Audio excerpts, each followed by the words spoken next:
Hey there, so today we have another review, and this is Founders Imperial Stout, but this also comes with unfortunate news. So, with the new release of the 2018 Founders Calendar, they actually will not have Founders Imperial Stout on there. The end of the year, Founders Imperial Stout will not be coming out, or it's already been end of the year. So there was no winter version of Founders Imperial Stout, and 2018 will not have one. So that is very unfortunate news. This is one of my favorite styles, Imperial Stout, and Founders Imperial Stout is arguably my favorite beer in that style. So, no mas. Very unfortunate. But with that comes some great news. Backwoods Bastard will now be year-round along with Breakfast Stout. So that was one of the beers that I think got a lot of people into craft beer. One of the big beers available when I got into craft beer. And unfortunately it wasn't year-round, but now it is. So I guess the beer wasn't selling well enough. They had to change their portfolio, obviously, to demand. And one of my favorite beers will be gone. But we still are enjoying this beer. This is the 2016 vintage, end of 2016, 1130. And yeah, I actually found this on the shelf. So if you are able to find some, please pick it up, age some. I definitely have a nice cellar and vertical of Founders Imperial Stout. So first off, this beer is dark. This beer in the glass almost looks like Bourbon County to me. It sort of has that thing where it sort of films the glass with this kind of like dark brown color. It creates this really, really dark brown head. One of the darkest heads you probably can create from what I've seen in dark beer. So beautiful beer. Let's get the aroma on this one. There is a introduction of a little bit of dark fruit in here. You get a little bit of dark cherry raisin dancing in there, but there is a beautiful dark savory tone in here. Savory quality comes around dancing with some just dark chocolate, but also that kind of like mushroomy kind of thing that I get, umami. There is a sweetness underlying here as well. Brown sugar, muscovado sugar. Smells awesome. Cheers.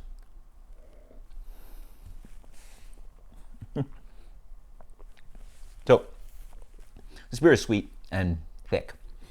There is a residual sweetness in here. The beer that actually immediately reminds me of this beer is Even More Jesus, which is a 12% Imperial Stout from Evil Twin. That beer is big, sweet, but also nice and bitter to balance it out. And I haven't had that very recently, but now I can sort of see the comparison on the palate, just how this beer sort of fills the edge of the glass. It does that to the inside of your mouth. The sides of my mouth and my tongue are just filled with blackness. There is a nice sweetness in there. As for tasting notes,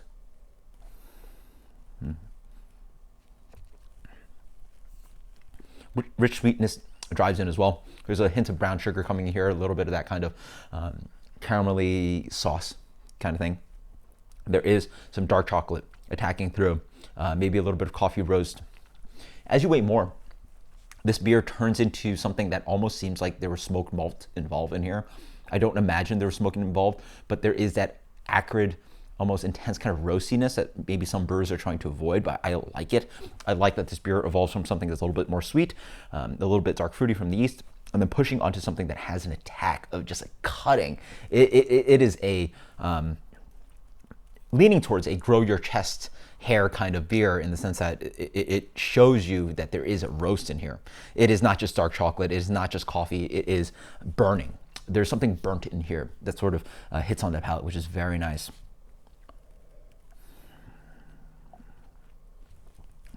And it's nice because you take the small sips. It has a playful quality to it. It's nice and dark fruity, has a sweetness. It has a little bit of a nuttiness on the back end, a little bit like peanut butter with some dark chocolate spread on a like rich toasted piece of bread. That kind of desserty quality in here. There's almost this kind of vanilla flavor in here because the sweetness plays so well with the flavors, but there is none of that. But then you take a little bit of bigger sip and sort of let it envelop your mouth. And that's when you get the complexity. That's when you get the richness, the denseness of this beer. This beer has definitely a good amount of residual sugar in here. It sticks to the palate. You're licking your lips from it, but it's not overly sticky and way too sweet. So it plays with all these wonderful flavors, and it is honestly, in my opinion, one of the best beers in the style. Honestly, my favorite beer in the style. Just absolutely fantastic. It just does so much for me. It does everything. It is 100 out of 100, 100 out of 100. This is ding ding. A very unfortunate beer to go way off the shelves, but if you can find it, please get some. The complexity on this beer is absolutely fantastic. It honestly has that kind of flavor profile that you'd think that something was in here. You imagine maybe, hell, maple syrup was in here, or smoked malt, or charred oak chips, or vanilla, or barrel treatment. Like any of those little things that you could have said that were nuanced in a beer that were actually in the beer, you possibly could say about a beer, but this has all those elements without actually using any of them.